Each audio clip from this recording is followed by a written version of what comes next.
of your Cleveland Browns. Very happy now to be joined by the starting quarterback of your Cleveland Browns, Shedeur Sanders. And Shedeur, what did that mean to you when you got the news that you are the starting quarterback of this team the rest of the season? Oh, I was just focused on next game. So that's cool, but it's like I just focus on doing being the best player, being the best teammate, being the best leader for the team, while I have it. You know what I'm saying? So I don't really look forward. That doesn't give me security, It's more about going out there, playing a great game, going out there, go out there, try to win a game, and be the best teammate I could be.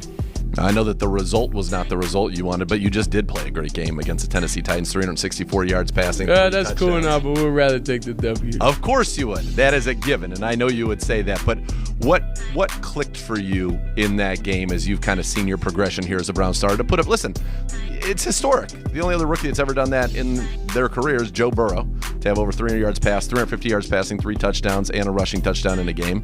You now have 4 pass plays and more than 50 yards in your first 3 starts. The only quarterback who's done that since the year 2000 is Aaron Rodgers. So you're doing some historic stuff.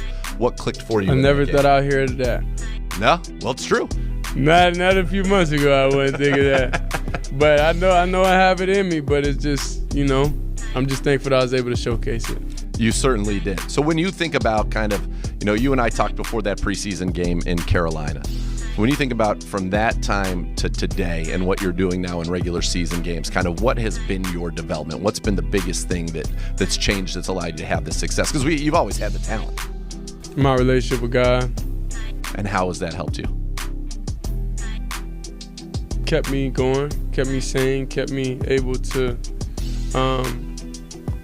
go in a situation, that's probably not something that anybody, would kind of want to be in, like being a fourth quarterback and doing all that type of stuff and being able to wake up and go to work every day and just be thankful.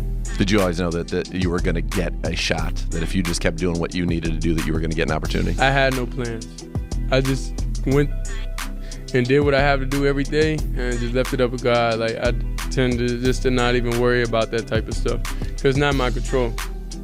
So I was never ever at any point wanting anything to negatively happen to anybody. Sure. That's not kind of like my character, and that's not kind of what I wish on somebody, because like out of all the quarterbacks, like we all young, we all chasing our goals, chasing our dreams. So it's like to have some type of spite that somebody else is in a position that you're not in, I don't think that's a good thing. Right. So that's when, when mentally I got in that place and have that type of understanding that be there and support everybody, and if you get out there and you able to do your thing, but while you're not, never have any negativity, never have any hate in your heart, never feel any different type of way. When you think about, kind of that first week when you were going to get your first start to now, what's kind of been is it much more comfortable? You've talked so much about trust and being on the same page, and now that you've had, basically a month's worth of reps, are we seeing that start to come? Because, you and Jerry, for example, you talked about that with Jerry Jeudy, and then boom, you guys hit that 6-yard. That's one of the most beautiful plays you'll see in the NFL this season. It's just faith and trust. I don't think we have enough time to know what we're thinking in every situation. Right. That's how I play. That's how I thrive. That's how in Colorado was able to do, in Jackson State, be able to put up the numbers, and because each and every receiver, I was able to really get in their mind and understand them every thought on the field.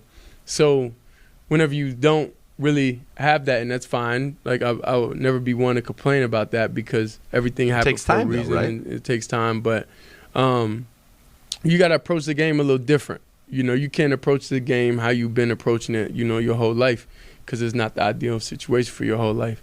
So you kind of have to, I would say, have a little faith. A little faith and trust that they're gonna get on spots. That's what helps you play on time. That's what helps you step up in the pocket. That's what helps you do a lot. Any quarterback that understands, when the footwork get bad and all that is This really comes from a lack of trust. It don't come from a lack of awareness or lack of anything. Sure. You know, so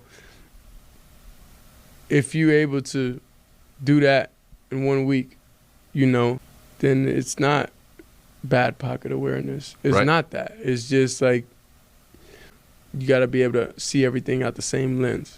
And when you say trust, like there's probably a lot of layers to that, right? It's trusting what you see, number one. Yeah. So it's not just like, oh, I don't trust receipt. You know what I'm saying? Yeah. It's not that at all. Trusting It's, the line, trusting what you're seeing. Nah, and it's not even just trusting the line. It's trusting that they'll be in the spots at that time when I'm seeing from getting spots. So during the game, that's when we communicate. We say, hey, it's a little quicker game today. You know, like speed up, get your eyes around faster. You know what I'm saying? Yeah. Like it's those different moments to where y'all have a feel for each other. Yeah.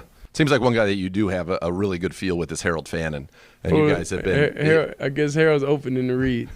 He gets up and he gets the football from you. Yeah. But